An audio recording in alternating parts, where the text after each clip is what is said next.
If we don't have free speech, then we just don't have a free country. It's as simple as that. If this most fundamental right is allowed to perish, then the rest of our rights and liberties will topple, just like dominoes, one by one. They'll go down.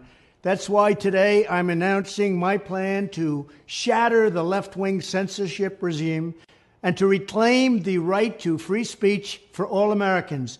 And reclaim is a very important word in this case because they've taken it away. In recent weeks, bombshell reports have confirmed that a sinister group of deep state bureaucrats, Silicon Valley tyrants, left-wing activists, and depraved corporate news media have been conspiring to manipulate and silence the American people. They have collaborated to suppress vital information on everything from elections to public health. The censorship cartel must be dismantled and destroyed, and it must happen immediately. And here's my plan. First, within hours of my inauguration, I will sign an executive order banning any federal department or agency from colluding with any organization, business, or person to censor, limit, categorize, or impede the lawful speech of American citizens.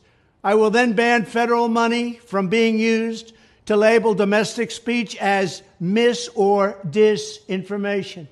And I will begin the process of identifying and firing every federal bureaucrat who has engaged in domestic censorship, directly or indirectly, whether they are the Department of Homeland Security, the Department of Health, Human Services, the FBI, the DOJ, no matter who they are. Second, I will order the Department of Justice to investigate all parties involved in the new online censorship regime, which is absolutely destructive and terrible, and to aggressively prosecute any and all crimes identified. These include possible violations of federal civil rights law, campaign finance laws, federal election law, securities law, and antitrust laws, the Hatch Act, and a host of other potential criminal, civil, regulatory, and constitutional offenses.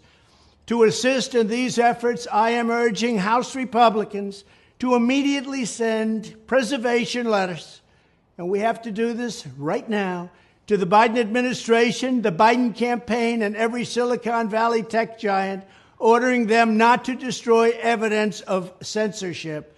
Third, upon my inauguration as president, I will ask Congress to send a bill to my desk revising Section 230 to get big online platforms out of censorship business. From now on, digital platforms should only qualify for immunity protection under Section 230 if they meet high standards of neutrality, transparency, fairness, and non-discrimination.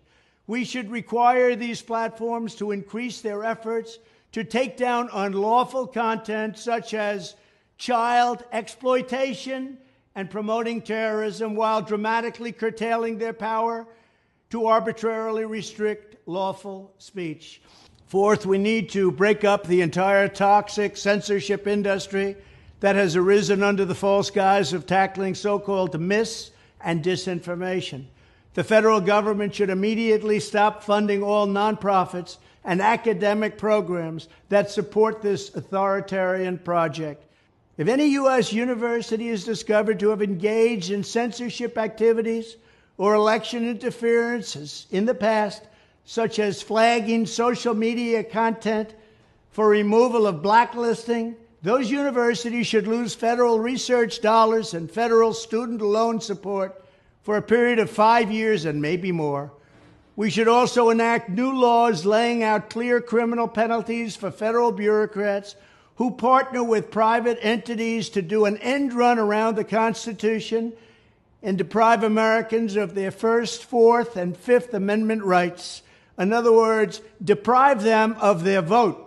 And once you lose those elections, and once you lose your borders like we have, you no longer have a country.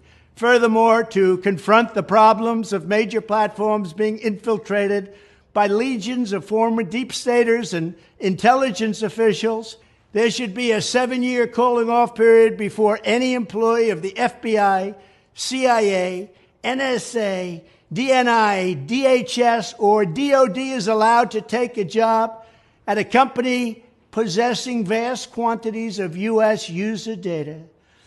Fifth, the time has finally come for Congress to pass a digital Bill of Rights.